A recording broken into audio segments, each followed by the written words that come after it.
Hi friends, welcome back to my channel. ನಾನು ನಿಮ್ಮ ಗೆಳತ್ರಿಕಾ. So friends, ಪ್ರೆಗ್ನೆನ್ಸಿಯಲ್ಲಿ ಗರ್ಭದಲ್ಲಿ ಬೆಳೀತಾ ಇರುವಂಥ ಮಗು ಗಂಡು ಹೆಣ್ಣು ಅಂತ ತಿಳ್ಕೊಳ್ಳುವಂಥ ಉತ್ಸುಕತೆ ಎಲ್ಲ ಗರ್ಭಿಣಿ ಸ್ತ್ರೀಯರಲ್ಲೂ ಇದ್ದೇ ಇರುತ್ತೆ.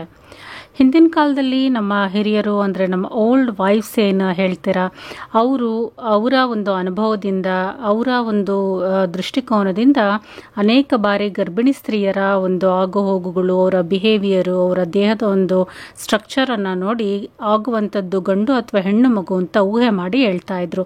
ಅನೇಕ ಬಾರಿ ಅದು ನಿಜನೇ ಆಗ್ತಾ ಇತ್ತು. ಅದನ್ನು ನಾವು ಓಲ್ಡ್ ವೈಫ್ ಟೇಲ್ಸ್ ಅಂತ ಕರಿತೀವಿ. ಸೊ ಆ ರೀತಿ ಇರುವಂಥ ಒಂದು ಓಲ್ಡ್ ವೈಫ್ ಟೇಲ್ಸನ್ನು ಇವತ್ತು ನಾವು ನೋಡ್ತಾ ಇದ್ದೀವಿ. ಇದಕ್ಕೆ ಯಾವುದೇ ರೀತಿಯಾದಂಥ ಸೈಂಟಿಫಿಕ್ ರೀಸನ್ಸ್ ಇಲ್ಲ. ಆದರೂ ಸಹ ಅವರ ಒಂದು ಪ್ರೆಡಿಕ್ಷನ್ ಅನ್ನೋದು 99% ಕರೆಕ್ಟಾಗೇ ಇರುತ್ತೆ. ಅದರಲ್ಲಿ ಮೊದಲನೇದು ಫುಡ್ ಕ್ರೇವಿಂಗ್ಸ್. ಪ್ರೆಗ್ನೆನ್ಸಿಯಲ್ಲಿ ಒಂದು ಫುಡ್ ಕ್ರೇವಿಂಗ್ಸ್ ಅನ್ನೋದು ಕಾಮನ್ ಆಗೇ ಇರುತ್ತೆ. ಕೆಲವ್ರಿಗೆ ಸ್ವೀಟ್ಸ್ ಅಂದರೆ ತುಂಬಾ ಇಷ್ಟ ಇರುತ್ತೆ, ಕೆಲವ್ರಿಗೆ ಸಾಲ್ಟೆಡ್ಡು ಸ್ಪೈಸಿ ಅನ್ನೋದು ತುಂಬಾ ಇಷ್ಟ ಇರುತ್ತೆ.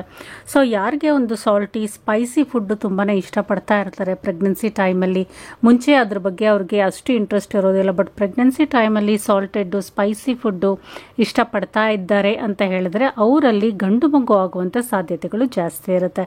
ಅದೇ ಸ್ವೀಟು 7 ಇಯರ್ಸು ಸ್ವೀಟಿ ಒಂದು ಶುಗರಿ ಐಟಮ್ಸನ್ನು ಇಷ್ಟಪಡ್ತಾ ಇದ್ದರೆ ಅಂಥವ್ರಿಗೆ ಗರ್ಲ್ ಬೇಬಿ ಆಗುವಂಥ ಸಾಧ್ಯತೆಗಳು ಇರುತ್ತೆ. ನೆಕ್ಸ್ಟ್ ಒಂದು ಸಿಂಪ್ಟಮ್ ನೋಡೋದಾದರೆ ಹಾರ್ಟ್ ಬರ್ನು ನಿಮಗೆ ಕಾನ್ಸ್ಟೆಂಟ್ ಆಗಿ ಆಗ್ತಾ ಇದೆ, ಪದೇ ಪದೇ ಹಾರ್ಟ್ ಬರ್ನ್ ಅನ್ನೋದು ಫೀಲ್ ಆಗ್ತಾ ಇದೆ ಅಂತ ಹೇಳಿದ್ರೆ ಅಂಥವ್ರಿಗೆ ಗರ್ಲ್ ಬೇಬಿ ಆಗುವಂಥ ಸಾಧ್ಯತೆಗಳು ಇದೆ ಅಂತ ಓಲ್ಡ್ ವೈಫ್ ಟೇಲ್ಸ್ ಹೇಳುತ್ತೆ. ಅದೇ ಈ ಒಂದು ಹಾರ್ಟ್ ಬರ್ನ್ ಅನ್ನೋದು, ಆ ಒಂದು ಫೀಲಿಂಗ್ ಅನ್ನೋದು ಆಗದೇನೆ ಇದ್ದರೆ ಅಂಥವ್ರಿಗೆ ಬಾಯ್ ಬೇಬಿ ಆಗುವಂಥ ಸಾಧ್ಯತೆಗಳು ಇದೆ ಅಂತ ಹೇಳ್ತಾರೆ. ನೆಕ್ಸ್ಟ್ ಸಿಂಪ್ಟಮನ್ನು ನೋಡೋದಾದರೆ ಮಾರ್ನಿಂಗ್ ಸಿಕ್ನೆಸ್. ಇದು ಆಲ್ಮೋಸ್ಟ್ 99% ಗರ್ಭಿಣಿ ಸ್ತ್ರೀಯರಲ್ಲಿ ಈ ಒಂದು ಸಿಂಪ್ಟಮ್ ಅನ್ನೋದು ಕರೆಕ್ಟಾಗೇ ಬಂದಿದೆ. ಮಾರ್ನಿಂಗ್ ಸಿಕ್ನೆಸ್ ಅಂದರೆ ಸ್ಟಾರ್ಟಿಂಗ್ ಫ್ರಮ್ ಫಸ್ಟ್ ಮಂತಿಂದ ಹಿಡಿದು ಒಂದು 6-7 ಮಂತ್ಸ್ವರೆಗೂ ಮಾರ್ನಿಂಗ್ ಸಿಕ್ನೆಸ್ ಅನ್ನೋದು ತುಂಬಾ ಜಾಸ್ತಿ ಇರುತ್ತೆ. ಊಟನೇ ಸೇರ್ತಾ ಇರೋದಿಲ್ಲ, ಟಯರ್ಡ್ನೆಸ್ ಜಾಸ್ತಿ ಇರುತ್ತೆ. ತೀರಾ ಮಾರ್ನಿಂಗ್ ಸಿಕ್ನೆಸ್ಸು, ನಾಸಿಯಾ, ಬ್ಲಾಟಿಂಗ್ ಅನ್ನೋದು ಜಾಸ್ತಿ ಇದೆ ಅಂತ ಅನ್ನೋರಿಗೆ ಗರ್ಲ್ ಬೇಬಿ ಆಗುವಂಥ ಚಾನ್ಸಸ್ಸು ಜಾಸ್ತಿ ಇರುತ್ತೆ.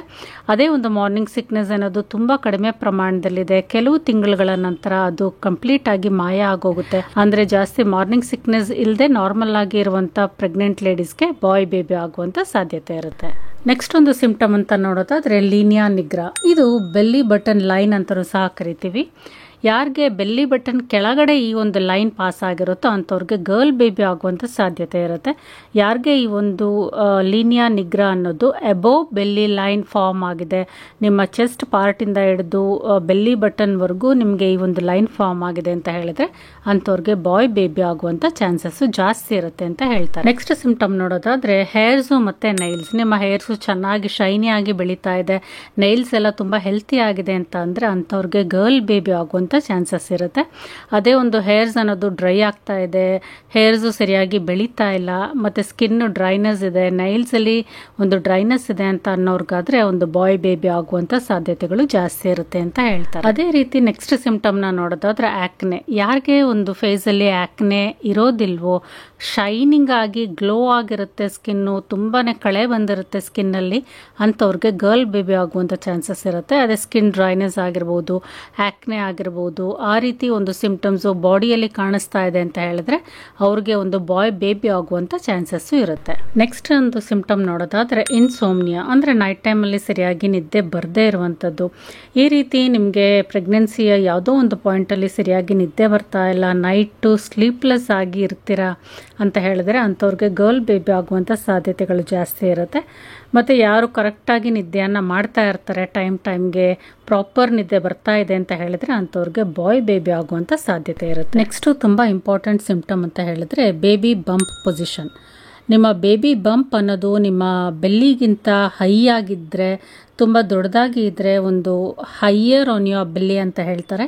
ನಿಮ್ಮ ಬೆಲ್ಲಿಗಿಂತ ಮೇಲ್ಗಡೆ ಎತ್ತರವಾದ ಚೆಸ್ಟ್ ಪೋರ್ಷನಿಂದನೇ ನಿಮ್ಮ ಒಂದು ಬೇಬಿ ಬಂಪ್ ಅನ್ನೋದು ಇದೆ ಅಂತ ಹೇಳಿದ್ರೆ ಅಂಥವ್ರಿಗೆ ಗರ್ಲ್ ಬೇಬಿ ಆಗುವಂಥ ಸಾಧ್ಯತೆ ಇರುತ್ತೆ. ಅದೇ ಬೇಬಿ ಬಂಪ್ ಅನ್ನೋದು ಲೋಯರಲ್ಲಿ ಇದೆ, ಅಬ್ಡೋಮಿನಲ್ ಪೊಸಿಷನಲ್ಲಿ ಒಂದು ಬೇಬಿ ಬಂಪ್ ಅನ್ನೋದು ಇದೆ, ಅದು ಪೆಲ್ವಿಕ್ ಬೋನ್ವರೆಗೂ ಕ್ಲೋಸ್ ಆಗಿದೆ ಒಂದು ಬೇಬಿ ಬಂಪ್ ಅಂತ ಹೇಳಿದ್ರೆ. ಅಂದರೆ ಕೆಳಭಾಗದಲ್ಲಿ ಹೊಟ್ಟೆ ಇದೆ, ಅದು ಸ್ಮಾಲ್ ಸೈಜಲ್ಲಿ ಒಂದು ಬೇಬಿ ಬಂಪ್ ಅನ್ನೋದು ಇದೆ ಅಂತ ಹೇಳಿದ್ರೆ ಅಂಥವ್ರಿಗೆ ಬೇಬಿ ಬಾಯ್ ಆಗುವಂಥ ಸಾಧ್ಯತೆಗಳು ಜಾಸ್ತಿ ಇರುತ್ತೆ. ನೆಕ್ಸ್ಟ್ ಇಂಪಾರ್ಟೆಂಟ್ ಸಿಂಪ್ಟಮ್ ಅಂದರೆ ಬೇಬಿ ಬಂಪ್ ಶೇಪ್. ತುಂಬ ವೈಡ್ ಬೇಬಿ ಬಂಪ್ ಇದೆ, ಅಗ್ಗಲವಾಗಿ ದೊಡ್ಡದಾಗಿ ಇದೆ ಅಂತ ಹೇಳಿದ್ರೆ ಅದು ಗರ್ಲ್ ಬೇಬಿ ಆಗುವಂಥ ಸಾಧ್ಯತೆ ಜಾಸ್ತಿ ಇರುತ್ತೆ. ಅದೇ ಒಂದು ಬೇಬಿ ಬಂಪ್ ಅನ್ನೋದು ಸ್ಮಾಲ್ ಆಗಿದ್ದು ಮುಂದ್ಗಡೆ ಪಾಪಪ್ ಆಗಿದ್ರೆ, ಶಾರ್ಪ್ ಆಗಿದ್ರೆ ಅದು ಬಾಯ್ ಬೇಬಿ. ನೆಕ್ಸ್ಟ್ ಸಿಂಪ್ಟಮ್ ನೋಡೋದಾದ್ರೆ ಫೀಟ್ ಚೇಂಜಸ್, ಕಾಲಲ್ಲಿ ಅಂದರೆ ಪಾದದಲ್ಲಿ ಆಗುವ ಬದಲಾವಣೆಗಳು. ಲಾಸ್ಟ್ ಟ್ರೈಮಿಸ್ಟರಲ್ಲಿ ಅಂದರೆ 8th ಮತ್ತು 9th ಮಂತಲ್ಲಿ ನಿಮ್ಮ ಕಾಲಲ್ಲಿ ಯಾವುದೇ ಬದಲಾವಣೆ ಇಲ್ಲದೆ ಸೇಮ್ ಆಸಿಟೀಸ್ ಇದ್ದರೆ ಅದು ಗರ್ಲ್ ಬೇಬಿ ಆಗುವಂಥ ಸಾಧ್ಯತೆಗಳು ಇರುತ್ತೆ. ಅದೇ ಕಾಲಲ್ಲಿ ಒಂದು ಸ್ವೆಲ್ಲಿಂಗ್ ಅಥವಾ ಹೂತ ಅನ್ನೋದು ಕಂಡು ಬಂದರೆ ಅದು ಬಾಯ್ ಬೇಬಿಯ ಸಿಂಪ್ಟಮ್ ಆಗಿರುತ್ತೆ. ನೆಕ್ಸ್ಟ್ ಒಂದು ಸಿಂಪ್ಟಮ್ ಅಂತ ಹೇಳಿದ್ರೆ ಬ್ರೆಸ್ಟಲ್ಲಿ ಆಗುವಂಥ ಚೇಂಜಸ್. ಬ್ರೆಸ್ಟು ತುಂಬ ಲಾರ್ಜ್ ಮತ್ತು ಹೆವಿಯಾಗಿ ಇದ್ದು ಒಂದು ನಿಪ್ಪಲ್ ಏರಿಯಾ ತುಂಬ ಡಾರ್ಕ್ ಆಗಿ ಆಗಿದ್ರೆ ಅಂಥವ್ರಿಗೆ ಬಾಯ್ ಬೇಬಿ ಆಗುವಂಥ ಸಾಧ್ಯತೆ ಇರುತ್ತೆ ಅಂತ ಹೇಳ್ತಾರೆ. ನೆಕ್ಸ್ಟ್ ಸಿಂಪ್ಟಮನ್ನು ನೋಡೋದಾದರೆ ಯೂರಿನ್ ಕಲರ್. ಯೂರಿನ್ ಕಲರ್ ಅನ್ನೋದು ತುಂಬ ಬ್ರೈಟ್ ಆಗಿ ಡಾರ್ಕಿಶ್ ಆಗಿ ಇದೆ ಕಲರು ಮುಂಚೆಗಿಂತ ಅಂತ ಹೇಳಿದ್ರೆ ಅದು ಬಾಯ್ ಬೇಬಿ ಆಗುವಂಥ ಸಿಂಪ್ಟಮ್ ಅಂತ ಹೇಳ್ಬೋದು. ಅದೇ ನಾರ್ಮಲ್ ಆಗೇ ಇದೆ ಅಂತ ಹೇಳಿದ್ರೆ ಗರ್ಲ್ ಬೇಬಿ ಸಿಂಪ್ಟಮ್ ಅಂತ ಹೇಳ್ಬೋದು. ನೆಕ್ಸ್ಟ್ ಇಂಪಾರ್ಟೆಂಟ್ ಸಿಂಪ್ಟಮ್ ಅಂತ ಹೇಳಿದ್ರೆ ವೆಯ್ಟ್ ಗೇನ್. ನೀವು ಗರ್ಲ್ ಬೇಬಿ ಗರ್ಭದಲ್ಲಿ ಇದೆ ಅಂತ ಹೇಳಿದ್ರೆ ನಿಮ್ಮ ಬಾಡಿಯಲ್ಲಿ ವೆಯ್ಟ್ ಅನ್ನೋದು ತುಂಬ ಜಾಸ್ತಿನೇ ಗೈನ್ ಆಗುತ್ತೆ. ಮೇಯ್ನ್ಲಿ ನಿಮ್ಮ ಬಾಟಮ್ ಮತ್ತು ಥೈಸಲ್ಲಿ ವೆಯ್ಟ್ ಪುಟ್ಟಪ್ ಅನ್ನೋದು ಜಾಸ್ತಿ ಆಗುತ್ತೆ. ಓವರಾಲ್ ಬಾಡಿ ವೆಯ್ಟು ತುಂಬಾ ಜಾಸ್ತಿ ಆಗುತ್ತೆ. ಚೀಕ್ಸ್ ಎಲ್ಲ ಚಬ್ಬಿಯಾಗಿ ಆಗುತ್ತೆ. ಅಂಥವ್ರಿಗೆ ಗರ್ಲ್ ಬೇಬಿ ಆಗುವಂಥ ಸಾಧ್ಯತೆ ಇರುತ್ತೆ. ಅದೇ ಒಂದು ಬಾಯ್ ಬೇಬಿಗಾದರೆ ವೆಯ್ಟ್ ಗೈನ್ ಅನ್ನೋದು ನಾರ್ಮಲ್ ಆಗೇ ಇರುತ್ತೆ. Around 12 to 14 kgs all over ಪ್ರೆಗ್ನೆನ್ಸಿಯಲ್ಲಿ ವೆಯ್ಟ್ ಜಾಸ್ತಿ ಆಗುತ್ತೆ. ಮತ್ತು ರಿಮೈನಿಂಗ್ ಬಾಡಿ ಪಾರ್ಟ್ಸ್ ಎಲ್ಲ ಸೇಮ್ ಸೈಜಲ್ಲೇ ಇರುತ್ತೆ. ಎಲ್ಲೂ ಬಾಡಿ ವೆಯ್ಟ್ ಅನ್ನೋದು ನಿಮಗೆ ಜಾಸ್ತಿ ಆಗೋದಿಲ್ಲ. ಸೊ ಹೀಗಿದ್ರೆ ಬಾಯ್ ಬೇಬಿ ಆಗುವಂಥ ಸಾಧ್ಯತೆ ಇರುತ್ತೆ. ಇದೇ ರಿಲೇಟೆಡ್ಡು ಕೆಲವೊಂದು ಸಲ ಹಸ್ಬೆಂಡ್ ವೆಯ್ಟನ್ನು ಸಹ ಕಂಪೇರ್ ಮಾಡಿ ನೋಡ್ತಾರೆ. ಹಸ್ಬೆಂಡ್ ವೆಯ್ಟು ಜಾಸ್ತಿ ಆಗಿದ್ದರೆ ಅಂಥವ್ರಿಗೆ ಒಂದು ಗರ್ಲ್ ಬೇಬಿ ಆಗುವಂಥ ಚಾನ್ಸಸ್ ಇದೆ ಅಂತ ಹೇಳ್ತಾರೆ. ಅದೇ ಹಸ್ಬೆಂಡ್ ವೆಯ್ಟು ನಾರ್ಮಲ್ ಆಗೇ ಇದ್ದರೆ ವುಮೆನ್ಸ್ ಪ್ರೆಗ್ನೆನ್ಸಿ ಟೈಮಲ್ಲಿ ಅಂಥವ್ರಿಗೆ ಬಾಯ್ ಬೇಬಿ ಆಗುವಂಥ ಚಾನ್ಸಸ್ ಇದೆ ಅಂತಲೂ ಸಹ ಹೇಳ್ತಾರೆ.